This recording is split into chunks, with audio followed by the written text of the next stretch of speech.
My wife thought she could steal my life while I was dodging bullets overseas, but she forgot one thing: I'm trained to hunt down enemies. The encrypted message arrived at 3:47 hours while I was on guard duty at Forward Operating Base Shank in Afghanistan.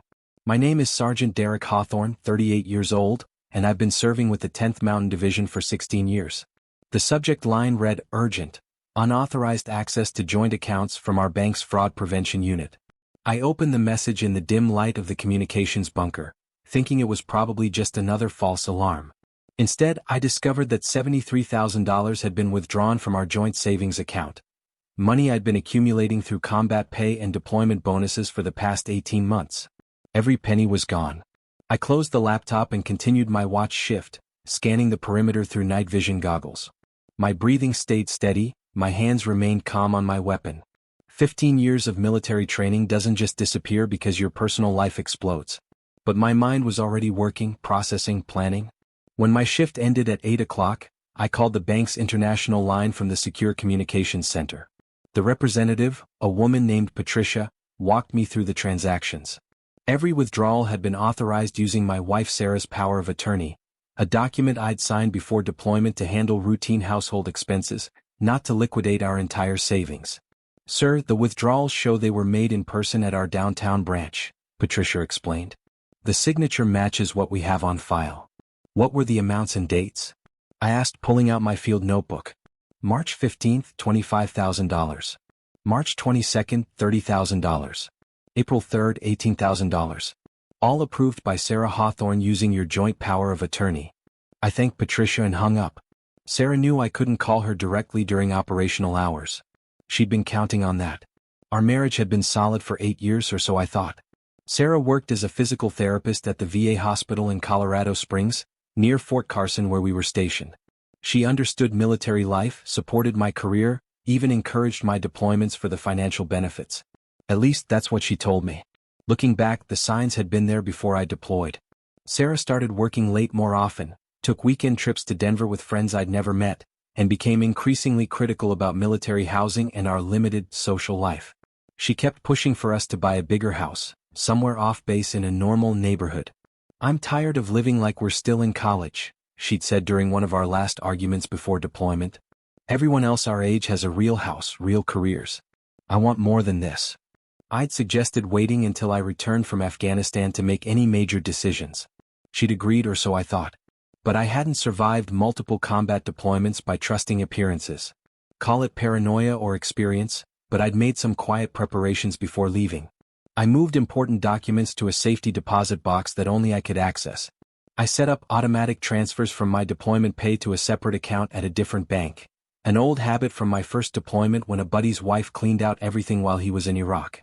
Most importantly, I'd installed a home security system with cameras and remote access.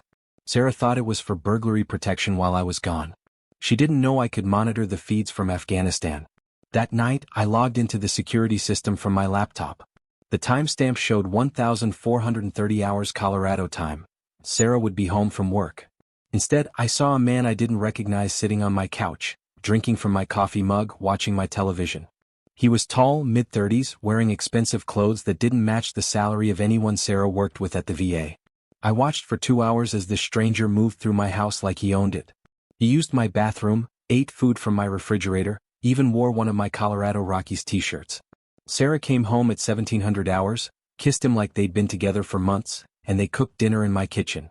The sight of another man in my house, wearing my clothes, living my life while I was getting shot at in Afghanistan, should have triggered rage. Instead, it triggered something colder: tactical thinking. This wasn't just adultery. This was something more systematic. I screenshot everything, time-stamped and saved to multiple secure folders. Then I started digging deeper. Over the next week, I used my limited free time to investigate. Military intelligence training teaches you how to gather information systematically, and I applied those skills to my personal situation.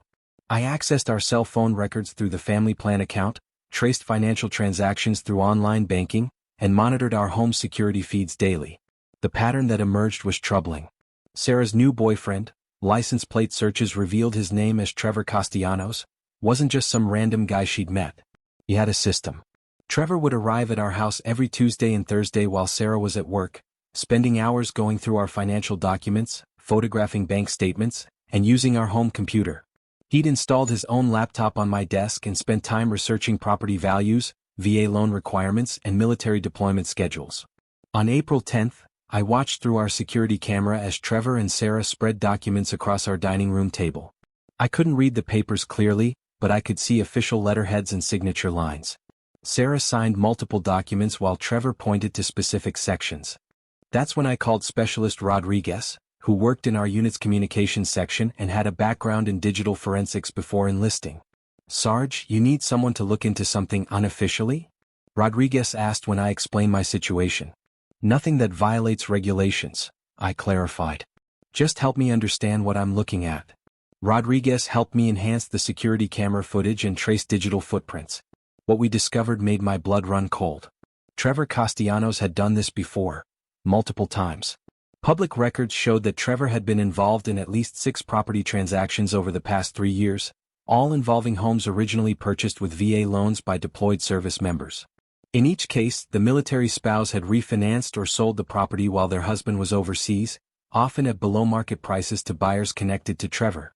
"Sarge, this guy's running a scam," Rodriguez said during one of our secure communications sessions. "He targets military wives, gets them to liquidate assets while their husbands are deployed, then disappears with the money. What happened to the other families? From what I can find in public records, the service members came home to nothing. Houses sold, savings gone, wives divorced them claiming irreconcilable differences. Most of them were too embarrassed or overwhelmed to fight back." That night, I called my old friend Captain Mike Torino, who'd left the Army to become a lawyer specializing in military family law. Mike and I had served together in Iraq and Afghanistan. I trusted him completely. "Derek, what you're describing sounds like organized fraud targeting military families," Mike said after I explained the situation. "This isn't just adultery, it's a federal crime. What are my options?" "Several, but we need to be smart about this. First, document everything. Second, don't confront Sarah or this Trevor guy directly. Third, contact the FBI's Financial Crimes Unit. They take military targeting seriously." "The FBI? If this crosses state lines or involves federal benefits like VA loans, it becomes federal jurisdiction. Plus, if there are multiple victims, it's organized criminal activity."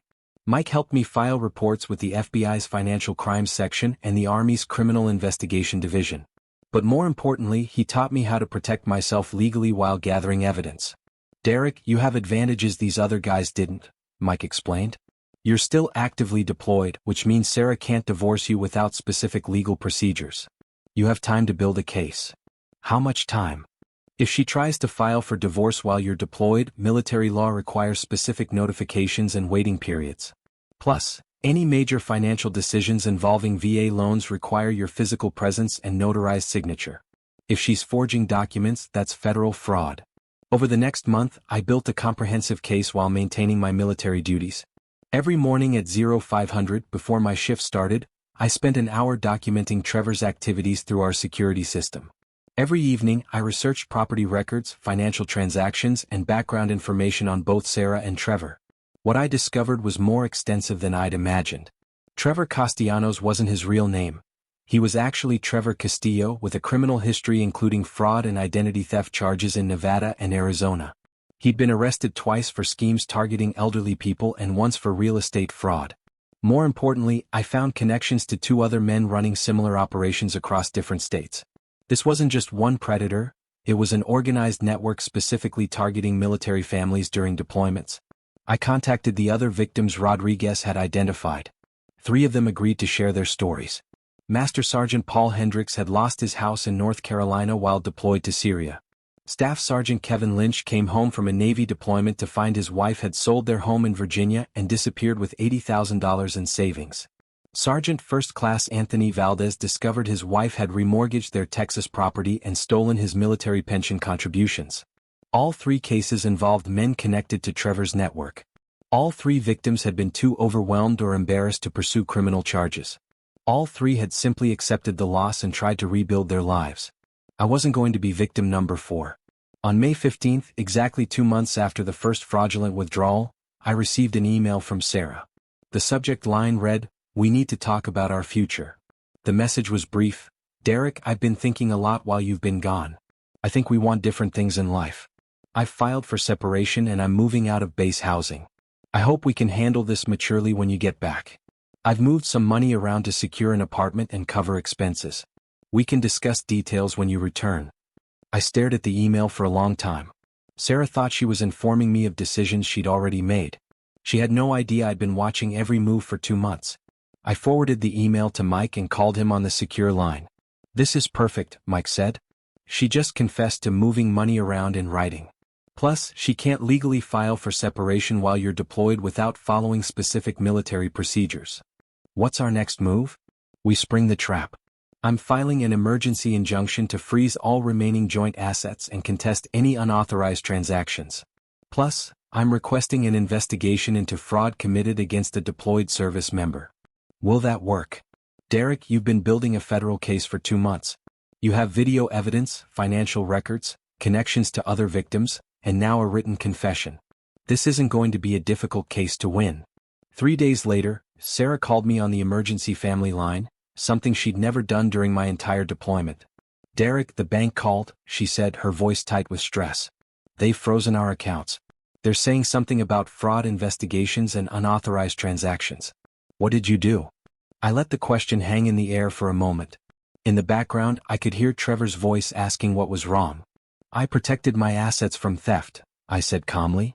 "Just like I was trained to do." "What are you talking about?" "I have power of attorney. I'm allowed to access our accounts.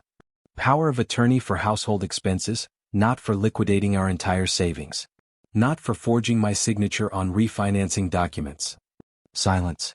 "Derek, I don't know what you think is happening." "I know exactly what's happening, Sarah. I've been watching through our security cameras for 2 months. I know about Trevor. I know about the house refinancing scheme. I know about the other military families you've helped him rob." More silence, then Trevor's voice in the background, urgent and angry. "Derek, we need to talk about this when you get home," Sarah said finally. "We'll talk in federal court," I replied and hung up. 2 weeks later, FBI agents arrested Trevor Castillo at our house while he was downloading files from our home computer. Sarah was arrested at the VA hospital during her lunch break. Both were charged with wire fraud, mail fraud, identity theft, and conspiracy to commit fraud against military personnel. The evidence I'd gathered led to a broader investigation that uncovered the entire network. 6 other men in 4 states were arrested for similar schemes. In total, they had stolen more than $2.3 million from 23 military families over 3 years. Captain Mike kept me updated on the legal proceedings while I finished my deployment. Sarah and Trevor both took plea deals rather than face federal trial. Trevor received 8 years in federal prison. Sarah got 3 years and full restitution requirements.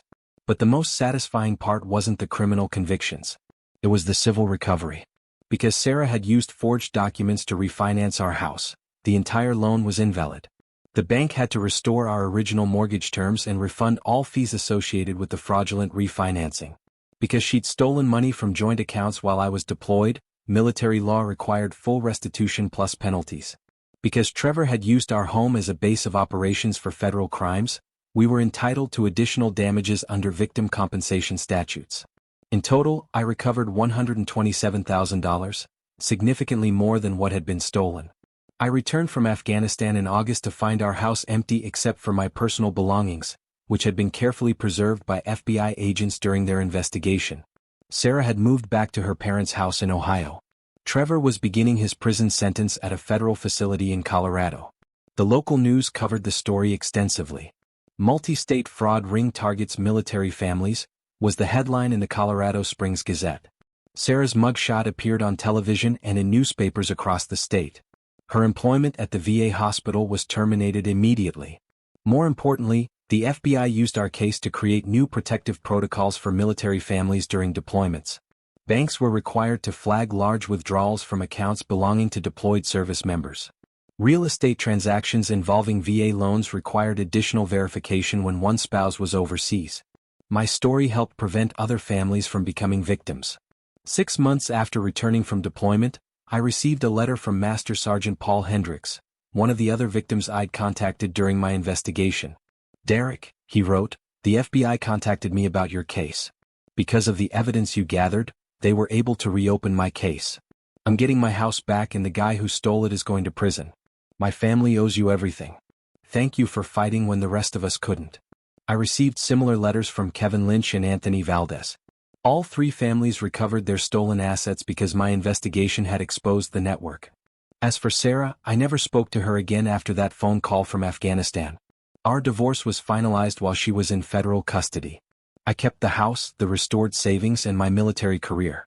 She kept her criminal record and the knowledge that she'd traded 8 years of marriage for 3 years in federal prison.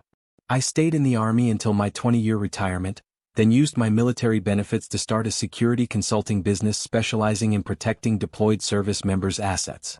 My first client was the Department of Defense, which hired me to develop protocols for preventing financial crimes against military families. The best revenge wasn't destroying Sarah's life, though her choices certainly did that. The best revenge was turning her betrayal into protection for thousands of other military families. Every protocol I helped create, every fraud scheme we prevented, every family that stayed safe because of the system we built, that was justice. Trevor served his full 8-year sentence and was released in 2021. He now works at a car wash in Phoenix, under strict parole supervision that prevents him from accessing financial documents or working with real estate. Sarah served 3 years and works as a medical receptionist in small-town Ohio, her physical therapy license permanently revoked due to her federal conviction. As for me, I remarried in 2018 to Dr. Jennifer Ashford, a military psychologist who understands deployment schedules and actually appreciates military life. We have 2 kids and a home security system that she laughs about but never questions. Some lessons are worth remembering. The house Sarah tried to steal is now worth twice what it was during my deployment. I kept it as a rental property, passive income from the home she thought she could take from me. Every month, the rent payment serves as a reminder that strategic thinking beats emotional reactions every time. Sometimes people ask if I feel bad about Sarah going to prison. The answer is simple: she made her choices and choices have consequences. I just made sure those consequences were thorough, legal, and protected other families from experiencing what I went through. In the military we have a saying, leave no one behind. That applies to protecting your fellow service members from predators who think a deployment makes us easy targets. Sarah and Trevor learned the hard way that military training includes more than just combat skills. It includes the patience and discipline to destroy your enemies completely within the bounds of the law. That's how you turn a betrayal into a victory and protect your brothers and sisters in arms. If this story inspired you, make sure to hit that like button, drop a comment sharing your thoughts, and subscribe to Revenge Galore for more stories of people who refused to be victims and fought back with intelligence, determination, and the law on their side. Ring that notification bell because you won't want to miss these tales of justice served cold.